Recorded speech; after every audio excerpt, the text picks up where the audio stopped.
So we see that there's a connection right away between the person, that rising sign, because remember that rising sign is who you are, right?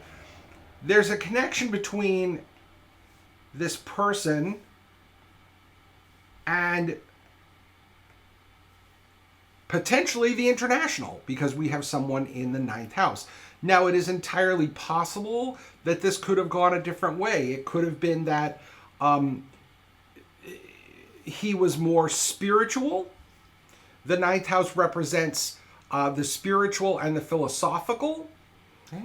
This could have meant that he was someone who was destined to teach at a college, perhaps, or be in a leadership role in a college or a university or a different environment. And at one point, he was a teacher.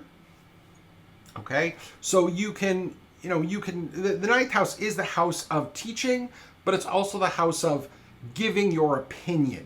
Okay, we're putting our opinions out there.